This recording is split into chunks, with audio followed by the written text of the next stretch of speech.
finish this class up. So, we need an example of Stoke's theorem. So let's evaluate the circulation around a closed curve C of f dotted with dr. Because all by that's a line integral. This thing, line integral. Okay, where f is given by minus y squared comma x comma z squared. So some messy vector field. And C is the curve of intersection of a plane. Y plus z is 2, and x squared plus y squared is 1. Do I want to try to parameterize that curve? First, what does that curve look like? Okay, this thing's a circle, except there's no z specified, so it's a. So it's a cylinder, right? It's a circle in the xy plane, but then there's no z specified, right? It extrudes it up and down. So I got a cylinder, and then I got a plane, right? And so I've got the spot where a circular cylinder hits a plane. That's going to be an ellipse floating in 3D, right? Yeah. We could parameterize it, right? It's actually kind of vaguely doable. It's not going to be super fun, so let's not. How do I get away with calculating a line integral without parameterizing the curve?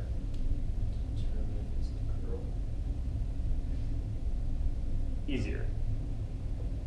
I don't need to determine if it's the curl of something. Find the curl and calculate the integral over the bounding surface. You guys see that? So what I have here is I've got some ellipse someplace, right? I guess I didn't give an orientation to this thing. You guys see that? Probably should orient it somehow. So let me add to this. What are we going to assume about orientation?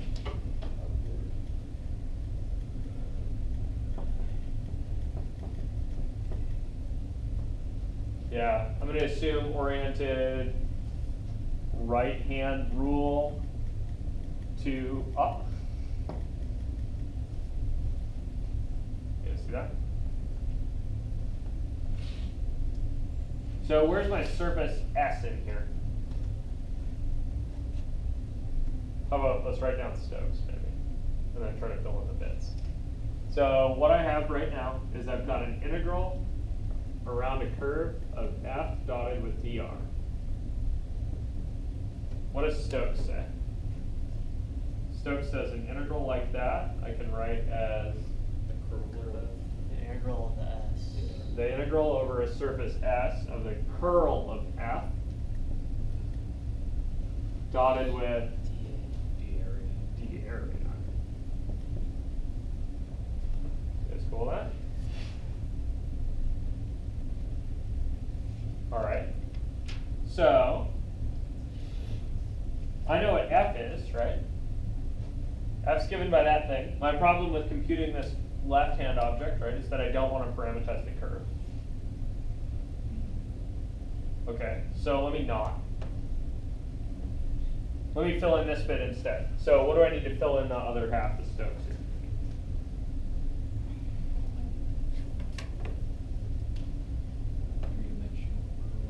Yeah, I need to calculate the curl of f.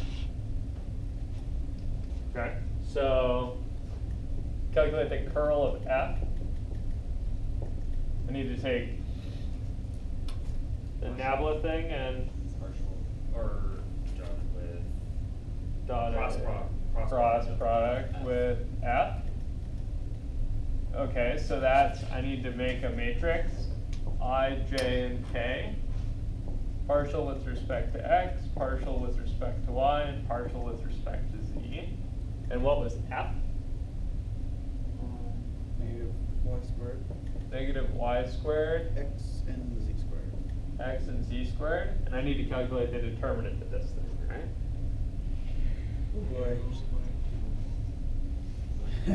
Okay, so what's your I component?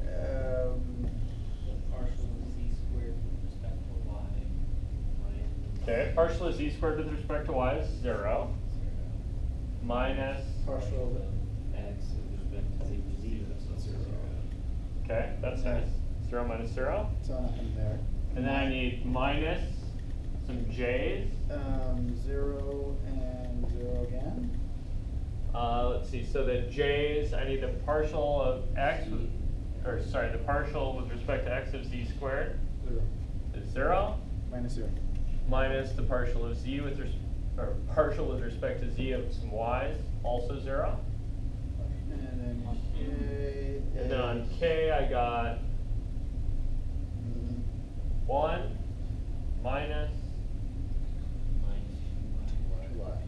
minus 2y. Yep. Okay, so I know that I can turn my integral around the curve c of f dotted with dr. I can turn that into an integral over a surface S of 1 plus 2y d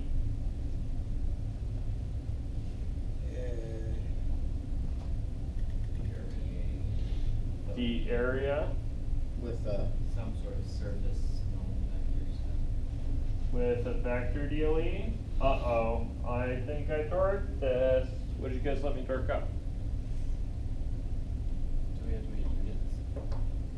No longer a vector. Yeah, this cut should be a vector, right? To be able to dot it with DA.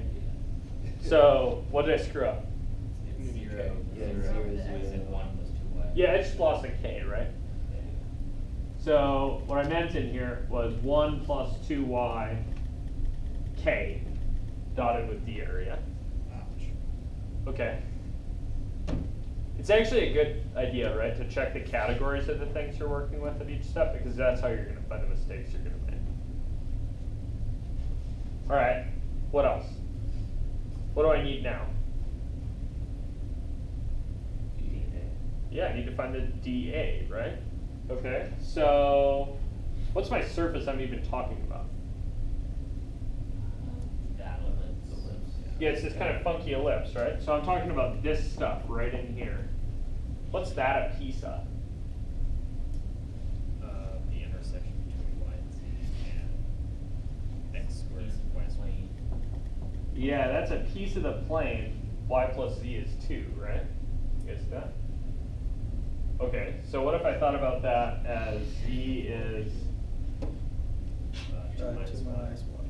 2 minus y, then what's my d area? How about what category of surface am I living on? Is this a sphere, cylinder, or a function?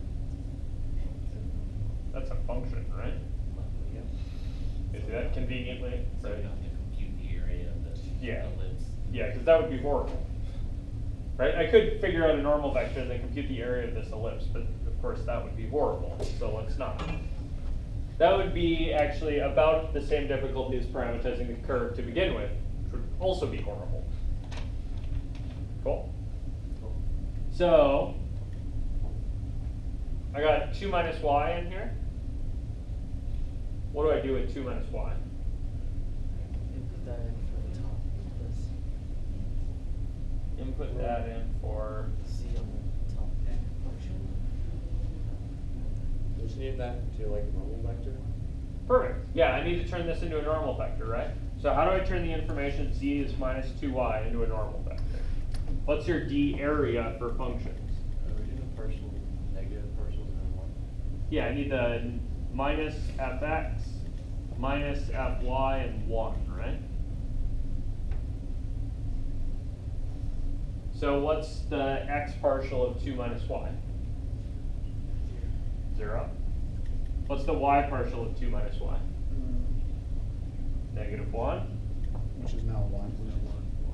Which is 1 in the formula. And I need a 1 for the z. And so I turn my surface integral into the integral, double integral, right? Yes? No? Sure. Yes. Yes. Now with x's and y's, right? Okay, so I've got a double integral of Commercial. 1 plus 2y k dotted with what? 0, 1, 1. D x dy. Okay, and what am I double integrating over? Circulation. What am I double integrating? Should be a region, right? In x's and y's. So where's the region in x's and y's that I'm integrating over? Plus or minus Flat one into a over. circle now. Yeah, right? It was a part of a plane, right? But the x's and y's associated to that thing are the ones in here, right? So I'm looking at a disk of radius 1 here. You guys see that? I'm going to leave that be for just a second. Normally, right, I should put x bounds and y bounds on this. You guys see that? I'm going to calculate this dot product first, and then maybe things will be a little bit easier. So if I calculate that dot product, what do I get? 1 plus 3. I got, what? No, everything but the k's. Yeah. So it's just 1 plus 2y. Yeah, I get 1 plus 2y. Okay, so I got 1 plus 2y. I'm integrating dx dy over this circle of radius 1. It'd be smarter just to do y's first. Sure, you can switch them. Doesn't matter. Why is it why is it just 1 plus 2y? Okay, so I took.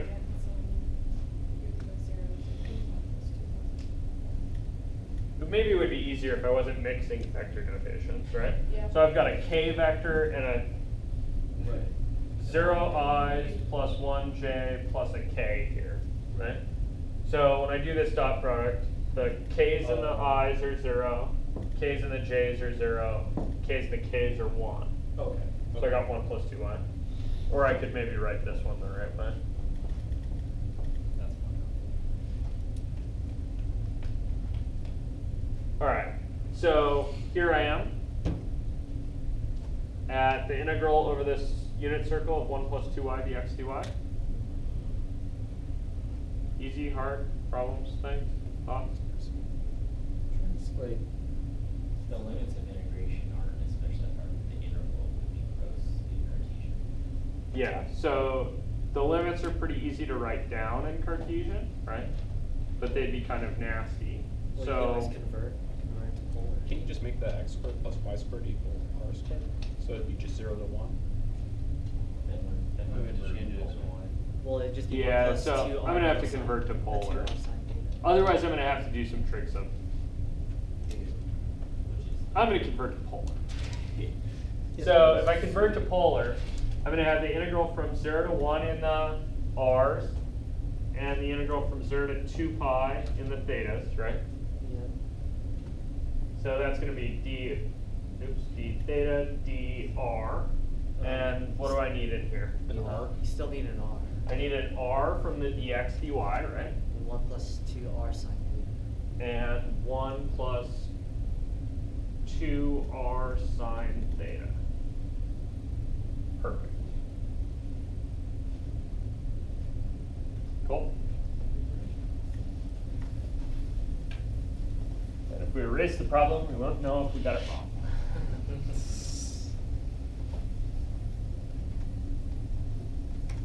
Okay, so now what?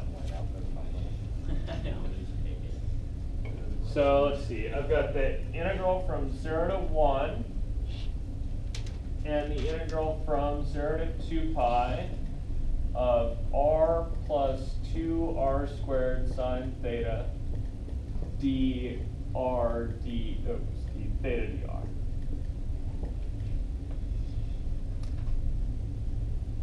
Okay, so what do you get?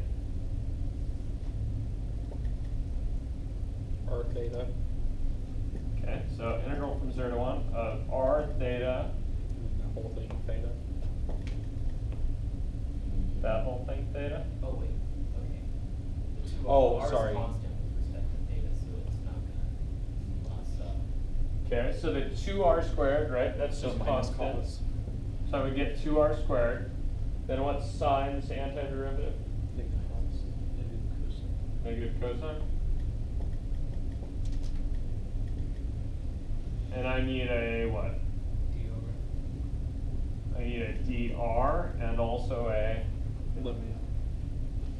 Evaluation. right. Categorically, if I do this dr, I'm going to be left with some thetas in there, right? I should be getting a number, so I need to drop the theta somehow. So I need to evaluate it from 0 to 2 pi. Okay, so this thing. 2 pi r minus. Oh, 1 minus 1. 1. It's 1. Trig function over its whole period, so integral 0. So then I got the integral from 0 to 1 of 2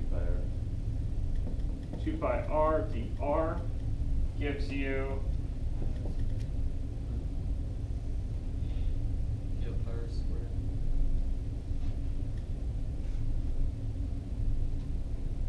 pi r squared evaluated from 0 to 1. It's a lot of work just getting pi. Yeah, but when I get pi, I'm pretty sure I did it right. Should have just got a safe word. Just gone to say. Questions, things? So what does the pi mean? Yeah, perfect. What does the pi mean? So what was I calculating originally?